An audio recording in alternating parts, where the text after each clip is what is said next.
जय हिंद, वंदे मातरम। दोस्तों, स्वागत है आप सभी का हमारे YouTube चैनल स्टडी पॉइंटर्स में। और आशा करते हैं कि आप लोग बहुत ही अच्छे होंगे और आपकी तैयारी बहुत ही अच्छे से चल रही होगी। तो आज हम आपके लिए लेकर आ चुके हैं मैथ सीरीज का प्रैक्टिस सेट नंबर 2 और यहाँ पर हम टॉप 20 क्वेश्चन डिस्कस करेंगे। तो बहुत ही इंपॉर्टेंट क्वेश्चन आपके लिए लेकर आ चुके हैं। तो वीडियो अच्छा लगे तो लाइक और शेयर करना ना भूलें, और चैनल पर नए हैं तो सब्सक्राइब जरूर कर लेना, ताकि आपको मैथ्स का ऐसा ही कंटेंट और भी अच्छा इससे देखने को मिलता रहे। तो चलिए शुरू करते हैं आज का पहला क्वेश्चन कह रहा है 10 व्यक्ति किसी कार्य को 15 दिन में करते हैं तो 25 व्यक्ति उसी कार्य को कितने दिनों में करेंगे। तो बहुत ही सिंपल क्वेश्चन है। यहाँ पर पूछा है कि कितने दिनों में ये कार्य होगा। तो चलिए शुरू करते हैं इसको लगाना। तो यहाँ पर दिया है कि 10 व्यक्ति हैं, एक कार्य को 15 दिन में करते हैं। कितने दिन में करते हैं? 15 दिन में करते हैं। तो पूछा है कि 25 व्यक्ति उसी कार्य को कितने दिनों में करेंगे। तो इसको हल कर लेंगे।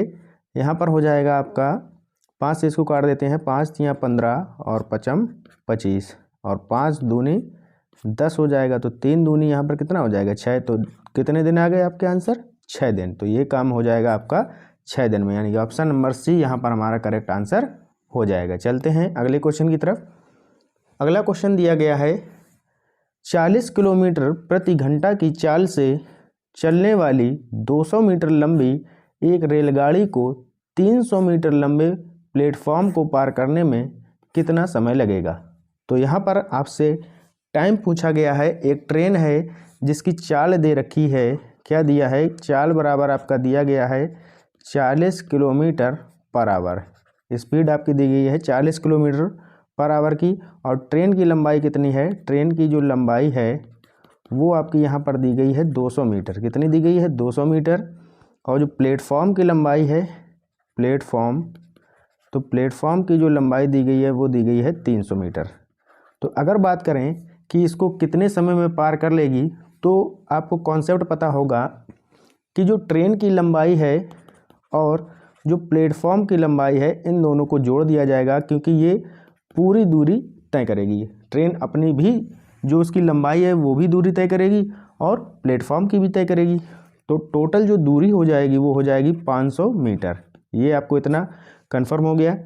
अब यहाँ पर देखिए, जो हमारी दूरी है वो है मीटर में, और जो चाल दी गई है वो दी गई है किलोमीटर पर आवर में। तो जो चाल है उसको हम मीटर पर सेकेंड में कन्वर्ट कर लेंगे, यानी कि इसमें हम 5/18 का गुणा कर लेंगे। तो ये कितना हो जाएगा आपका? 40 पंचे 200 और 200/18। अब फार्मूला लगा देंगे चाल बराबर दूरी बटे समय का। चाल बराबर दूरी बटे समय।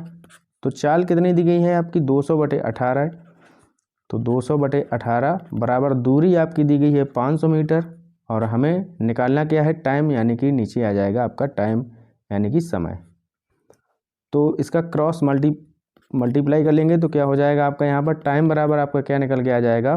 500 इंटू में आ जाएगा आपका 18 और बटे में आ जाएगा 200। तो 200 से ये 2 जीरो यहाँ पर ख़त्म हो गए। 2 से काटेंगे, 2 नमा 18 और 9 पना 45, यानी कि ऑप्शन नंबर डी हमारा यहाँ पर राइट आंसर हो जाएगा। यानी कि 45 सेकेंड आपका यहाँ पर राइट आंसर आ जाएगा। तो क्लियर हो गया ये सवाल। चलते हैं अगले क्वेश्चन की तरफ। अगला क्वेश्चन क्या कह रहा है? यदि एक घन का संपूर्ण पृष्ठ 600 वर्ग सेंटीमीटर है, तब इसके विकर्ण की लंबाई कितनी होगी। तो यहाँ पर एक हमें घन दिया गया है, तो हमें घन के बारे में पता होना चाहिए कि घन की जो भुजा होती है वो सभी बराबर होती हैं। और यहाँ पर इसका संपूर्ण पृष्ठ हमें दिया गया है। तो घन का जो संपूर्ण पृष्ठ होता है, घन का संपूर्ण पृष्ठ यहाँ पर हमें दिया गया है। कितना दिया गया है? ये दिया गया है आपका 600 वर्ग सेंटीमीटर, यानी सेंटीमीटर स्क्वायर। और घन का जो संपूर्ण पृष्ठ होता है वो क्या होता है? 6a स्क्वायर, यानी a यहाँ पर भुजा है तो ये हो जाएगा 6a स्क्वायर बराबर 600। ये हमें दिया गया है। तो यहाँ से हम इसकी भुजा निकाल लेंगे। तो a स्क्वायर बराबर हो जाएगा 6 से इसको हम कैंसिल कर देंगे तो क्या आ जाएगा? 6 एकम 6 यानी कि 100।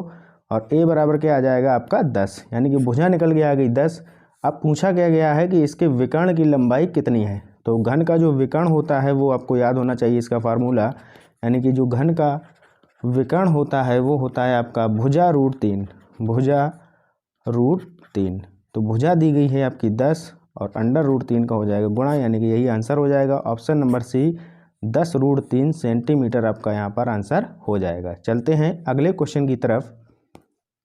अगला क्वेश्चन है, प्रशांत का वेतन का 3/2 पंकज के वेतन के 1/4 के समान है और उनका कुल वेतन 42,000 है, तो पंकज का वेतन ज्ञात कीजिए। तो यहाँ पर ये बहुत ही इम्पोर्टेंट क्वेश्चन है, इसको देखते हैं।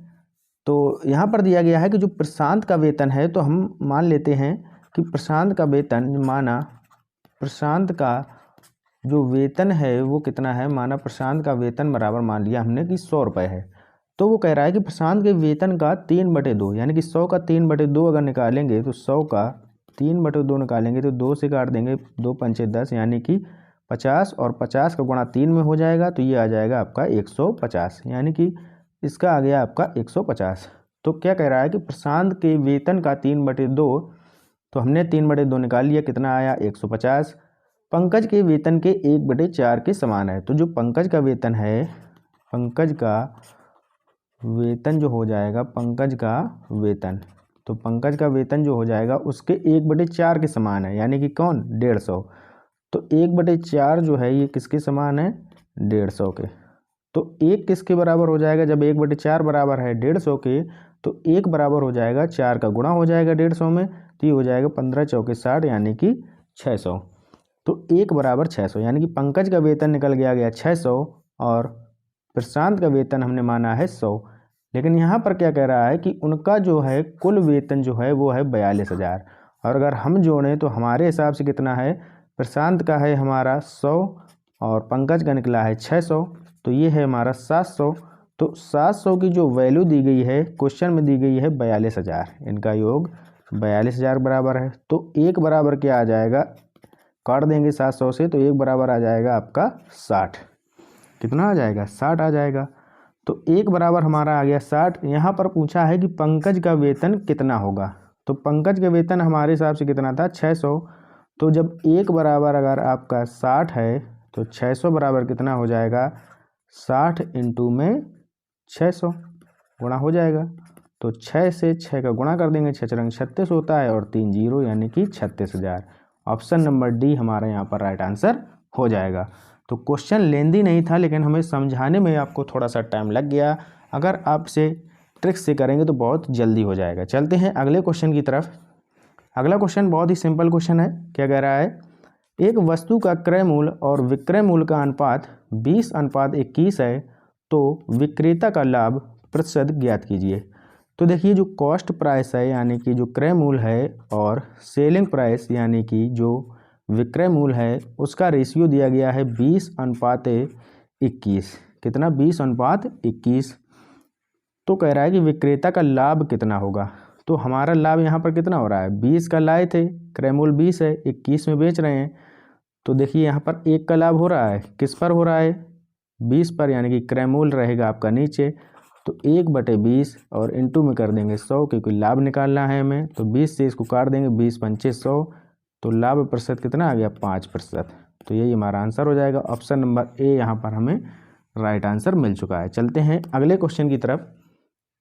अगला क्वेश्चन कह रहा है, पॉलीगन का दिया गया है, समबाहुभुज का है। किसी समबाहुभुज के प्रत्येक कोण की माप जो है वो 108 डिग्री है, तो इस बहुभुज में भुजाओं की संख्या कितनी होगी। तो यहाँ पर हमने आपको एक फार्मूला बताया था कि जो भुजाओं की संख्या n बराबर होता है वो होता है 360, और अपॉन में जो बाहरी कोण होता है, यानी कि वाह कोण, यानी कि एक्सटर्नल एंगल। तो यहाँ पर हमें जो दिया गया है ये बाहरी कोण नहीं है, ये है आपका आंतरिक कोण 108 डिग्री। और हमने आपको बताया था कि जो अंतः कोण होता है, अंतः कोण जो होता है प्लस जो बाहरी कोण होता है, वह कोण होता है, ये इनका योग कितना होता है, ये होता है 180 डिग्री।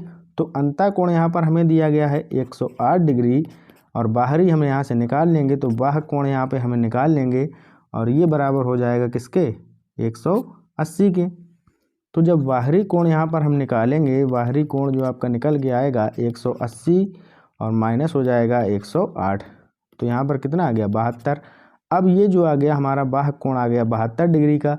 अब यहाँ पर हम इस फार्मूले में रख देंगे तो n बराबर हो जाएगा आपका 360 अपॉन में बाहरी कोण आ गया 72, 72 से भाग देंगे तो ये जाएगा 5 बार, यानी कि आंसर आ जाएगा आपका 5, ऑप्शन नंबर बी। तो यहाँ पर आपको समझ में आ गया होगा। ये हमने आपको बताया था कि अंतःकोण और बाहरी कोण का योग 180 अंश के बराबर होता है।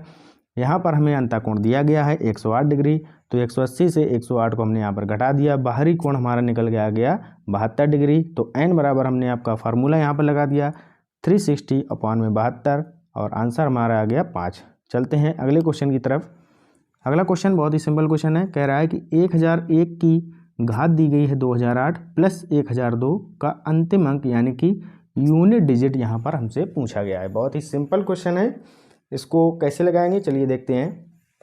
तो यहाँ पर देखिए कोई भी संख्या है, अगर उसमें अंत में 1 दिया गया है, यहाँ पर देखिए 1 दिया है, मान लो यहाँ पर जब 1 दिया है तो 1 की घात चाहे जितनी कर दें, चाहे 2000 कर दें, चाहे 3000 कर दें, तो उसका जो यूनिट डिजिट आएगा वो कितना आएगा, 1 ही आएगा। कितना आएगा, 1 आएगा। चाहे आप 21 का मान लीजिए वर्ग कर दें, या मान लीजिए हम कोई मान लो संख्या लिखते हैं 131, इसकी घात लगा देते हैं कितनी 2000, तब भी यहाँ लास्ट में कितना है 1, तो 1 की चाहे जितनी घात हो यूनिट डिजिट कितना आएगा, 1 आएगा। इसी प्रकार यहाँ लिखा है प्लस 1002, यानी कि 1002 का यूनिट डिजिट क्या है 2, तो ये वाला 2 आपका जुड़ जाएगा किसमें, 1 में, क्योंकि 1001 की घात 2008 जब करेंगे तो लास्ट में यूनिट डिजिट 1 आएगा और प्लस में 2, यानी कि बराबर कितना आ जाएगा 3, यानी कि इसका आंसर क्या हो जाएगा 3, ऑप्शन नंबर बी। बहुत ही सिंपल क्वेश्चन था। चलते हैं आगे। एक अर्धवृत्त का परिमाप 18 सेंटीमीटर है तो उसकी त्रिज्या होगी। तो यहाँ पर आपको अर्धवृत्त दिया गया है, तो अर्धवृत्त के बारे में आपको बताते हैं कि एक जो वृत्त होता है उसकी परिधि क्या होती है, वृत्त की जो परिधि होती है, या परिधि बोल दें या हम परिमाप बोल दें, बात एक ही होती है। तो वृत्त की जो परिधि होती है या परिमाप होता है उसका फार्मूला होता है 2πr, लेकिन यहाँ पर अर्धवृत्त है तो अर्धवृत्त का जो परिमाप होता है वो होता है आपका πr प्लस में 2r। तो इसकी जो वैल्यू दी गई है, तो इसकी वैल्यू दी गई है आपकी 18 सेंटीमीटर दी गई है। तो πr प्लस में 2r बराबर हो जाएगा 18 सेंटीमीटर। तो हमें निकालना है r, तो r यहाँ से हम कॉमन ले लेंगे तो आ जाएगा पाई प्लस में 2 और बराबर में क्या आ जाएगा 18। पाई की वैल्यू रख देते हैं यहाँ पर, तो पाई की वैल्यू क्या होती है 22/7 और प्लस में 2, तो 22/7 प्लस में 2, इसको हल कर लेते हैं, बराबर क्या हो जाएगा 18। तो r और अंदर क्या हो जाएगा 7 दूनी 14 और 14 का गुणा हो जाए 14 और 12 क्या हो जाएंगे, सॉरी 7 दूनी 14 और 22, इन दोनों को जोड़ देंगे तो क्या हो जाएगा 14 और 22 को जोड़ेंगे तो ये हो जाएगा 36 और बटे में 7 और बराबर में क्या दिया है 18। तो r बराबर आपका क्या हो जाएगा 18 इंटू में 7 बटे में 36, तो 18 दूनी 36 और 2 का भाग 7 में देंगे तो आ जाएगा 3.5 सेंटीमीटर, यानी कि ऑप्शन नंबर पहला हमारा यहाँ पर राइट आंसर हो जाएगा। चलते हैं अगले क्वेश्चन की तरफ। अगला क्वेश्चन क्या कह रहा है कि 1.08, 0.36 और 0.9 का लघुत्तम समापवर्त कितना है। तो बताना है कि इसका लघुत्तम समापवर्त यानी कि एलसीएम कितना होगा। तो इसको कैसे हल करते हैं, सबसे पहले तो इसके दशमलव हटाएंगे, 1.08 और दूसरा है 0.36 और तीसरा दिया गया है 0.9। तो दशमलव हटाएंगे तो इसके बटे में 1 जीरो बढ़ेगा, इसका हटाएंगे तो 2 जीरो बढ़ेंगे क्योंकि 2 अंक के बाद दशमलव लगा है, और इसके भी 2 अंक के बाद लगा है, तो 1 जब दशमलव हटा देंगे तो 2 जीरो नीचे आ जाएंगे। अब देखते हैं कि अगर इसका हम देखते हैं कि भिन्न का अगर हम एलसीएम निकालना है तो ऊपर जो अंश होता है तो अंश का निकालते हैं लासा, और नीचे जो हर होता है इसका निकालते हैं मासा यानी कि एचसीएफ। तो ऊपर अगर हम देखें तो इनका जो एलसीएम हो जाएगा यानी कि लासा हो जाएगा, ये हो जाएगा 108, और नीचे का जो एचसीएफ होगा वो मैक्सिमम संख्या होगी, यानी कि इन तीनों में मैक्सिमम संख्या कौन सी आ रही है 10 आ रही है, तो ये आ गई 10, और यहाँ पर हमारा आंसर दशमलव में आ रहा है तो नीचे है 10, तो जब भाग देंगे तो 1 अंक के बाद दशमलव लग जाएगा, यानी कि 10.8 हमारा यहाँ पर राइट आंसर हो जाएगा। बहुत ही सिंपल क्वेश्चन था। चलते हैं आगे अगले क्वेश्चन की तरफ। अगला क्वेश्चन कह रहा है 1 से 10 तक की धनात्मक पूर्ण संख्याएं जो सम संख्याएं हैं उनका समांतर माध्य ज्ञात करना है। तो 1 से 10 तक की जो धनात्मक पूर्ण संख्याएं हैं, जो सम संख्याएं हैं, वो कौन कौन सी होती हैं? तो पहली होती है आपकी 2, एक होती है 4, एक होगी 6, 8 और 10। यानी 10 तक कहा गया है तो 10 को भी ऐड करेंगे। तो 2, 4, 6, 8, 10 इन संख्याओं का समांतर मान निकालना है, तो इनको सबको हम जोड़ देंगे, यानी कि इनको सबको हम प्लस कर देंगे। तो प्लस का यहाँ पर हम सिंबल लगा देते हैं और बटे में भाग दे देंगे। कितनी संख्याएं हैं? 1, 2, 3, 4, 5। तो 5 से दे देंगे भाग, यही हमारा आ गया समांतर मान। तो 10 और 8 18, 18 और 6 24, 24 और 4 28 और 2 30, यानी कि 30 बटे में 5 और 5 से भाग दे देंगे तो कितना आ जाएगा? 6। ऑप्शन नंबर सी हमारे यहाँ पर राइट आंसर आ जाएगा। चलते हैं अगले क्वेश्चन की तरफ। अगला क्वेश्चन, ये क्वेश्चन बहुत ही इम्पॉर्टेंट है और आपकी परीक्षा में बहुत ही बार पूछा जा चुका है। तो चलिए देखते हैं कि कैसे इसको हम हल करेंगे और बहुत ही अच्छे से इसको हम कवर करने वाले हैं। तो यहाँ पर दिया है कि प्रेक्षण और ये जो आपके डिजिट दिए गए हैं, अंक दिए गए हैं, इनका हमें माध्यांक निकालना है। माध्यांक क्या होता है? माध्यिका होता है, बहुलक निकालना है तथा परास का माध्य निकालना है। पहले तो हमें ये तीनों चीज़ें निकालनी हैं, फिर उन तीनों चीज़ों का माध्य निकालना है। तो चलिए शुरू करते हैं। सबसे पहले क्या निकालते हैं कि इनको सबसे पहले हम एक क्रम में लिखेंगे। अगर हमें माध्यिका निकालनी है तो इसको हम आरोही क्रम में लिखें या फिर अवरोही क्रम में लिखें, या तो घटते क्रम में या तो बढ़ते क्रम में। तो हम छोटे से बड़े की तरफ लिखते हैं। तो पहले आएगा 6, एक और आ जाएगा 6, 2 बार दिया है।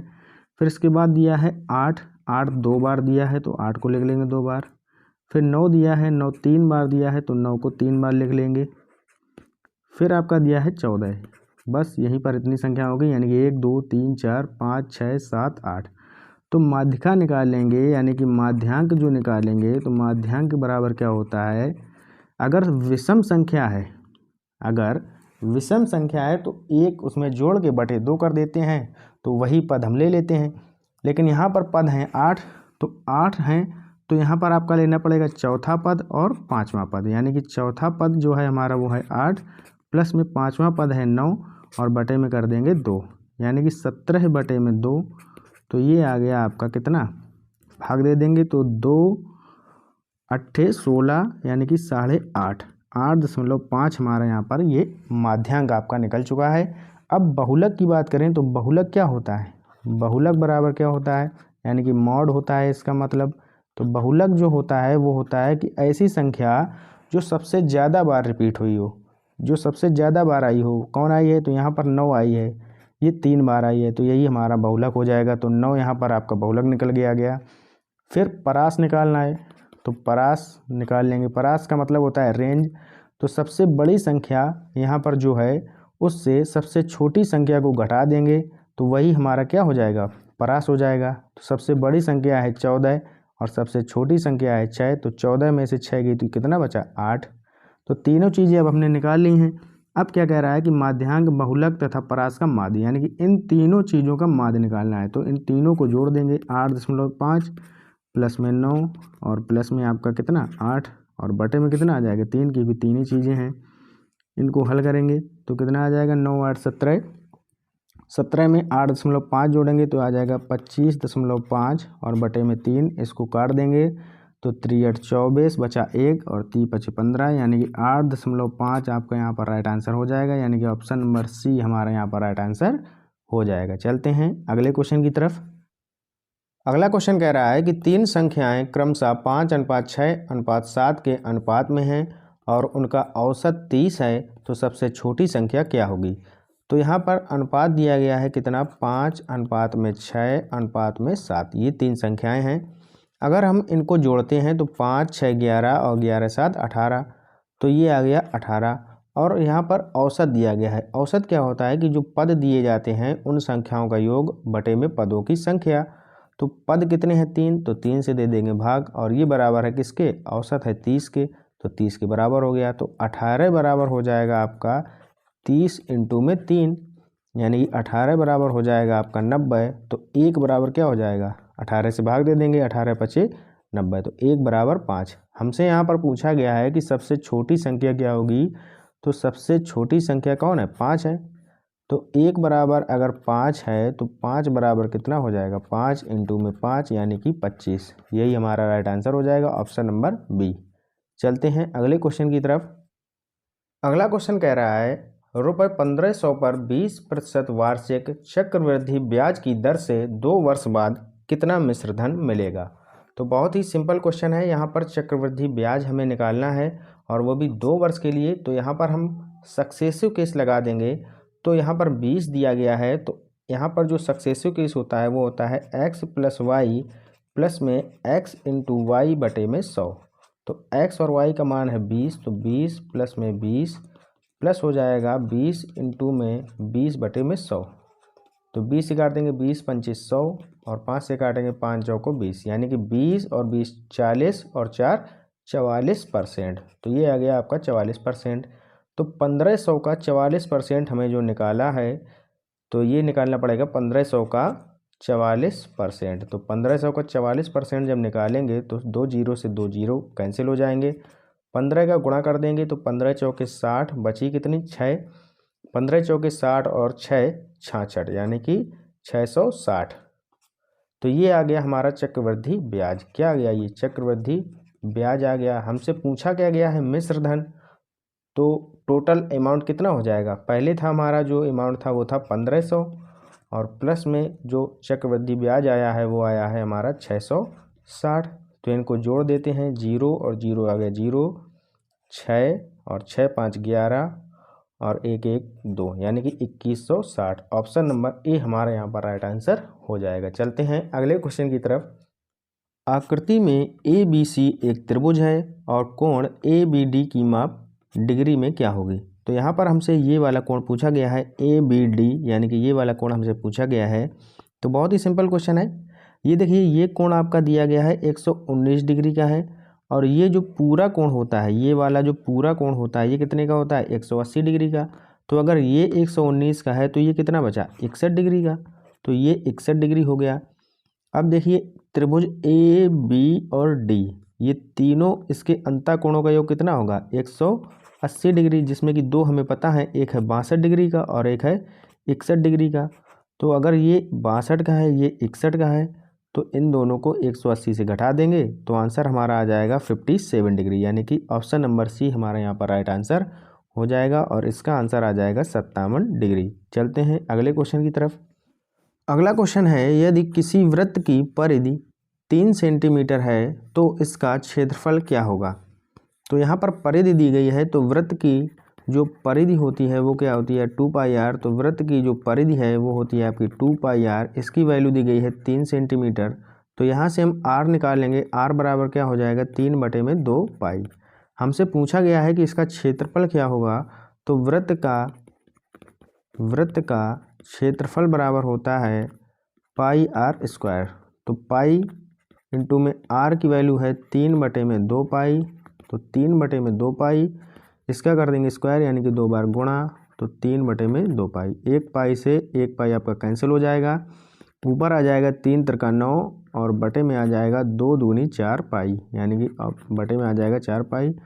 तो ये हो जाएगा आपका 9/4 पाई, यानी कि ऑप्शन नंबर सी में है यही हमारा राइट आंसर हो जाएगा। चलते हैं अगले क्वेश्चन की तरफ। अगला क्वेश्चन है, 2010 में किसी नगर की जनसंख्या 30.3 मिलियन है, तो यह संख्या निम्न में से किसके बराबर है। तो देखिए यहाँ पर आपको एक बात पता होनी चाहिए कि 1 मिलियन बराबर कितना होता है। तो 1 मिलियन बराबर होता है आपका 10 लाख के बराबर। कितने के बराबर, 10 लाख के बराबर। तो यहाँ पर 1 मिलियन बराबर होता है 10 लाख, ठीक है। तो पूछा गया है कि 30.3 मिलियन, तो 30.3 मिलियन बराबर कितना हो जाएगा, ये हमें बताना है। तो इसका कर देंगे 10 लाख में गुणा, किस में कर देंगे, 10 लाख में इसका हो जाएगा गुणा। तो 30.3, 1 दशमलव से 1 जीरो कम हो जाएगा, तो इसका आंसर आ जाएगा 303 और 1 2 3 4 5 जीरो, तो 5 जीरो यहाँ पर हम लगा देंगे। तो ये हमारा राइट आंसर हो जाएगा, यानी कि ऑप्शन नंबर डी हमारा राइट आंसर हो जाएगा। चलते हैं अगले क्वेश्चन की तरफ। अगला क्वेश्चन है कि 2 संख्याओं का योग 29 है व उन संख्याओं के वर्गों का अंतर 145 है, तो उन संख्याओं का अंतर ज्ञात कीजिए। तो बहुत ही सिंपल क्वेश्चन है। यहाँ पर दो संख्याएं हमने मान ली कि a प्लस बी हैं और इनका योग है आपका 29। और फिर क्या कह रहा है कि वह उन संख्याओं के वर्गों का अंतर, यानी कि इनका वर्ग कर देंगे तो a स्क्वायर और उनका अंतर माइनस में b स्क्वायर बराबर कितना है 145 के। तो a square minus B square बराबर क्या होता है a प्लस बी, ये फार्मूला होता है, और a माइनस बी, और बराबर किसके हो जाएगा 145 के। तो a प्लस की वैल्यू हमें पता है कि कितनी है 29, a माइनस बी बराबर में 145। तो a माइनस बी बराबर क्या आ जाएगा 145 और बटे में 29। इसको काट देते हैं तो कितनी बार जाएगा, ये जाएगा 5 बार। तो a माइनस बी की वैल्यू आ गई 5। तो हमें a प्लस बी की वैल्यू पहले से पता है, तो a प्लस बी बराबर है 29 और a माइनस बी बराबर आ गया आपका 5। तो इसको हल कर लीजिएगा, b से b कैंसिल हो जाएगा, 2a बराबर आ जाएगा 29 और 5 34। तो a बराबर कितना आ गया आपका, a बराबर आ गया आपका 17। और b बराबर कितना आ जाएगा, b बराबर आपका आ जाएगा 12, क्योंकि 17 और 12 का योग कितना होता है 29। तो क्या पूछा गया है कि उन संख्याओं का अंतर कितना होगा, तो 17 और 12 में कितने का अंतर है, तो ये अंतर है आपका 5 का। ऑप्शन नंबर बी हमारा यहाँ पर राइट आंसर हो जाएगा। चलते हैं अगले क्वेश्चन की तरफ। अगला क्वेश्चन है बहुत ही इंपॉर्टेंट क्वेश्चन है, इसको देखिए कैसे लगाते हैं।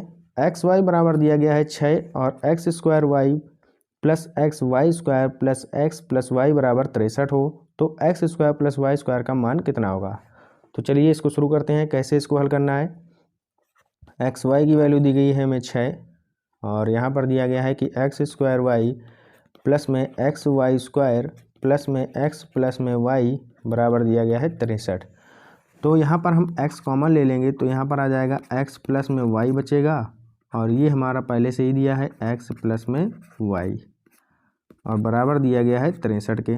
तो देखिए यहाँ पर x y यहाँ पर कॉमन लेंगे x y, तो जब x y यहाँ पर कॉमन लेंगे तो एक्स स्क्वायर वाई से एक्स वाई बाहर आ जाएगा तो x बचेगा, और एक्स वाई स्क्वायर से जब एक्स वाई यहाँ पर कॉमन लेंगे तो आ जाएगा x प्लस में y। तो अब इसमें यहाँ पर एक्स वाई आ गया है, तो एक्स वाई की वैल्यू कितनी है 6, तो यहाँ पर रख देंगे। तो 6 एक्स प्लस में वाई और प्लस में ये जो एक्स प्लस वाई ये पहले से दिया है इसको नोट कर लेंगे, और ये बराबर हो जाएगा 63 के। तो देखिए 6 एक्स प्लस वाई ये है और 1 एक्स प्लस वाई ये है, तो कितनी हो गई 6 और 1 7, तो 7 एक्स प्लस वाई बराबर आ गया 63। तो एक्स प्लस y बराबर आ गया 63 बटे में 7 यानी कि 9, 7 से भाग देंगे तो x प्लस वाई की वैल्यू आ गई कितनी 9 आ गई। अब इसका कर देंगे हम दोनों पक्षों में वर्ग, क्योंकि हमें मान चाहिए एक्स स्क्वायर प्लस में वाई स्क्वायर का, तो इसका वर्ग कर देंगे तो हो जाएगा एक्स स्क्वायर प्लस में वाई स्क्वायर प्लस में 2 और एक्स वाई बराबर में 9 नंबर 81, 9 का वर्ग कर देंगे। ठीक है, हमें वैल्यू चाहिए X square plus Y square की, तो एक्स स्क्वायर प्लस में वाई स्क्वायर और प्लस 2xy, यानी 2xy का मान कितना है 6 और बराबर हो जाएगा 81। तो एक्स स्क्वायर प्लस में वाई स्क्वायर बराबर 81 और ये 6 दूनी 12 यहाँ पर माइनस में आ जाएगा, तो इसका राइट आंसर कितना आ जाएगा एक्स स्क्वायर प्लस में वाई स्क्वायर बराबर में 69 हमारा यहाँ पर राइट आंसर आ जाएगा, यानी कि ऑप्शन नंबर बी यहाँ पर राइट आंसर हो जाएगा। चलते हैं अगले क्वेश्चन की तरफ। अगला क्वेश्चन फिर से पॉलीगन का है। किसी समबहुभुज का प्रत्येक अंतःकोण 150 डिग्री है तो इसकी भुजाओं की संख्या कितनी होगी। अगर अंतःकोण 150 है, हमने आपको बताया था कि अंतःकोण और बाह्य कोण का योग 180 होता है, तो बाहरी कोण कितना हो जाएगा, अंदर वाला 150 है तो बाहरी कितना हो जाएगा 30 अंश। तो फार्मूला लगा देंगे n बराबर 360 बटे में बाह्य कोण, तो बाह्य कोण कितना है आपका 30 डिग्री हो जाएगा, तो 30 से भाग दे देंगे तो कितना आ जाएगा 12 आ जाएगा। बहुत ही सिंपल क्वेश्चन है, ऑप्शन नंबर बी हमारा यहाँ पर राइट आंसर हो जाएगा। तो आज का हमारा ये लास्ट सवाल है, दिया है कि किसी चक्रीय चतुर्भुज के दो सम्मुख कोण इस प्रकार हैं कि एक कोण दूसरे कोण का 3 गुना है, तो बड़े कोण का मान ज्ञात कीजिए। तो आपको बता देते हैं कि एक जो चक्रीय चतुर्भुज होता है उसके जो सम्मुख कोण होते हैं उनका योग होता है 180 डिग्री और वे एक दूसरे के संपूरक होते हैं। तो यहाँ पर दिया गया है कि एक कोण दूसरे कोण का 3 गुना है। माना एक कोण है थीटा और दूसरे कोण का ये कितना है 3 गुना, तो ये हो जाएगा 3 थीटा और एक हो जाएगा थीटा, यानी कि एक कोण जो है ये है 3 गुना किसका, एक दूसरे कोण का। तो एक कोण है थीटा तो एक कोण कौन हो जाएगा 3 थीटा, तो इनका योग हो जाएगा 180 डिग्री। तो हमें पूछा गया है कि बड़े कोण का मान ज्ञात कीजिए, तो इनको जोड़ देते हैं। तो 4 थीटा बराबर में 180, तो थीटा बराबर आ जाएगा 180 माइनस बटे में आ जाएगा आपका 4 से जब भाग देंगे तो ये आ जाएगा 4 चौको 16, 4 पंचे 20, यानी कि थीटा की वैल्यू आ गई 45 डिग्री। तो हमसे पूछा है कि बड़े कोण का मान ज्ञात कीजिए। बड़ा कोण कौन था 3 थीटा, तो यहाँ पर हमें 3 और थीटा की वैल्यू आ गई 45, तो आ जाएगा 135 डिग्री। ऑप्शन नंबर डी हमारे यहाँ पर राइट आंसर हो जाएगा। तो ये था हमारा आज का इम्पॉर्टेंट लेक्चर। तो वीडियो कैसा लगा लाइक और शेयर जरूर कर देना, चैनल पर नए हैं तो सब्सक्राइब जरूर कर लेना। मिलते हैं इसी प्रकार के अगले वीडियो में, तब तक के लिए good bye, have a nice day, जय हिंद जय भारत।